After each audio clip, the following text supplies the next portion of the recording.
Hi everyone! Today I wanted to do a video that I've been wanting to do for a while, and it is going over all my Jane Austen games. As you know, Jane Austen is probably one of my favorite authors, and I've been playing Jane Austen games since I've seen them come out. So let's go through them.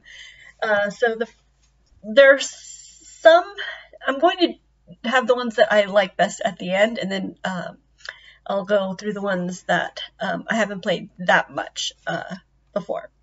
So the first one that I want to go through is Lizzy and Darcy, and this is a matchmaking game, but it is kind of like a quiz game. So if you can see on the back of the box, there's a board. You go, whenever you land on certain spots, you have to answer Jane Austen questions, and then you have to kind of like match the people. I haven't played this. It is, I believe, 2 to 4 players, but I haven't played it since I don't know a lot of people who would be able to do the Jane Austen questions, but I'm kind of intrigued to see how it is, but yeah, here is one. I just had to get it since it had Jane Austen on it. The next one is one I have played a couple times. It is more a young people's game, young kids game, and it is Jane Austen Top Trumps. So what you have is you have these cards of all different Jane Austen characters, and as you can see, they're kind of like painted from the movies. There's Mr. Darcy, there's Catherine Morland, so all these different characters, and each character, I'm going to use Harriet Smith, has numbers. So this is for 2 or more players, and the first player will say, okay, attraction, since attraction's one of the top numbers, and then she'll say 46, and then the other people will look at their cards, their top card, and they'll look at the attraction of their top card, and they'll say the number, and then whoever has the highest number takes the cards. So this was a pretty fun game. I really like the art. This was a game from the Jane Austen Center. You can kind of see their symbol. So I'm glad I got it, since I really like the art, and it's just a fun little game, even just to look at the cards.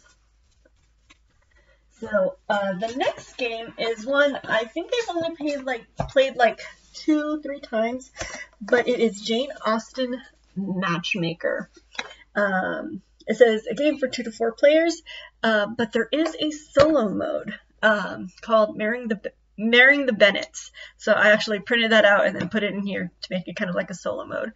And it is, you make matches between all the Jane Austen characters. And I also really liked the art in this one. Let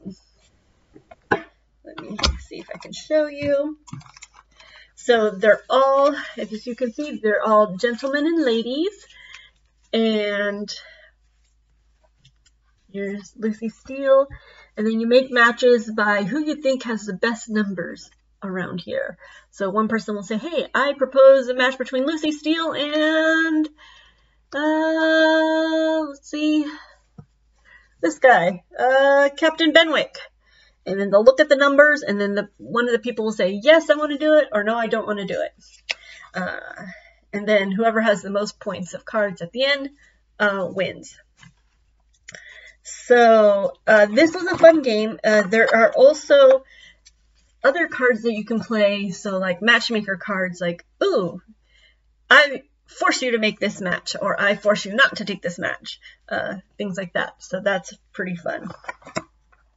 There is an expansion to make it a little more cutthroat called Revenge, and it kind of it has more of the cards, and it's like, oh, you duel this person, or oh, you duel that person.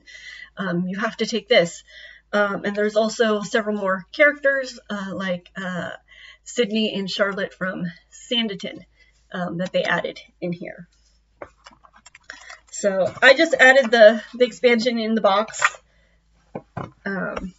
for that. So I really enjoyed this game. There is the solo mode that I printed out just to have it in there, where it's kind of like a solitary, where you find matches between the characters in Pride and Prejudice.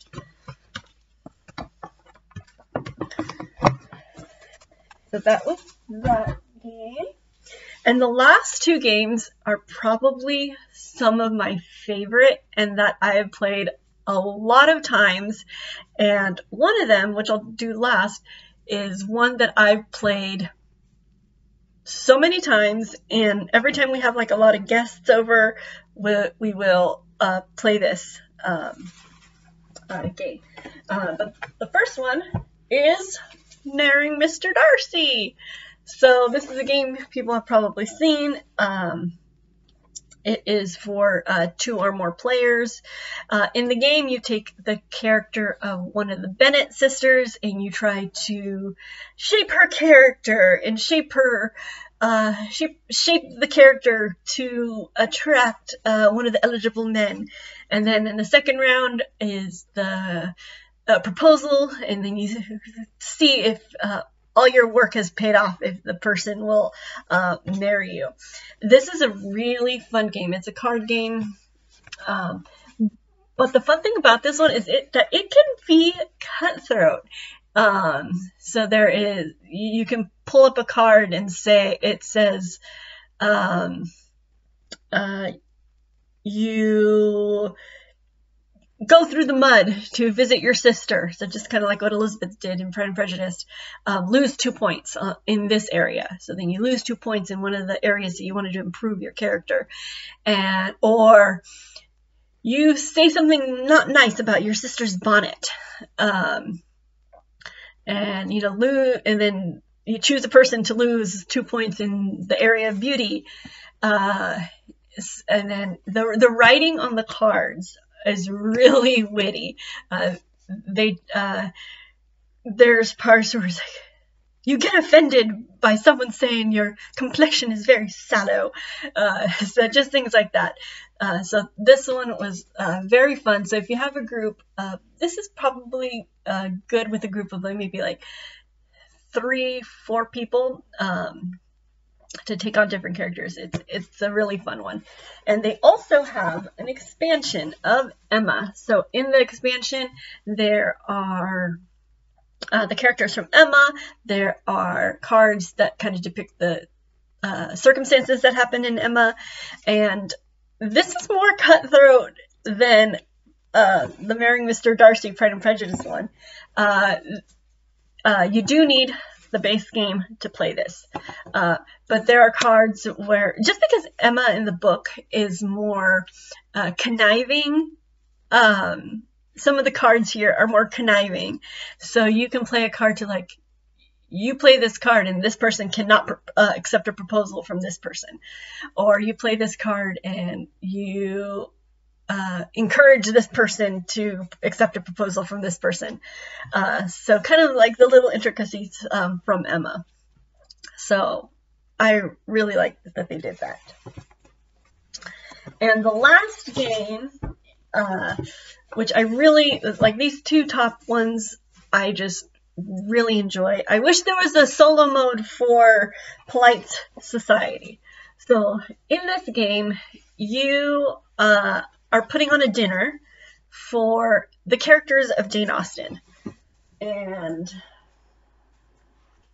you have your dinner table, and you have your hand of guest, and you need to try to get points in certain areas to be able to invite the guests. And I just really love the art on these ones. So, Mr. Collins, Mary Crawford, Henry Tilney, one of my favorites. So you have to be the first one to fill up your table, all the spots at your table with characters, and then the first person to fill up their spots wins. But this is such a fun game. You do not have to know the books of Jane Austen to play this. But if you do know the books of Jane Austen, it kind of adds a little more flavor to it. My family's played this, and they haven't really read Jane Austen. We play this with guests when they come over, and they haven't really read Jane Austen, but they get really into inviting people, getting the points to be able to invite certain people on their table, because you have to like throw dice, and then depending on what the dice is, like where you can put your characters and just things like that. But yeah, that one is just a really, really fun game. Again, this one, you don't really need to know the books of Jane Austen, but if you have read Pride and Prejudice, you'll be able to get a lot of the humor with it. I've played this one with people who haven't really read Jane Austen, and they really enjoyed it. So those are the games of Jane Austen. As you can see, I just really enjoy talking about it. Just fun times with these games. I do want to make another video of like literary games that I have. I have a couple that I want to talk about. But the first video I wanted to do was my Jane Austen game collection. If there's another game of Jane Austen that I don't know about, let me know in the comments below. Or if you have played these games, let me know which one was your favorite. Is there a game that you want to get? Let me know. Anyway, hope you like this video. Like and subscribe, and I'll talk to you later. Thanks. Bye.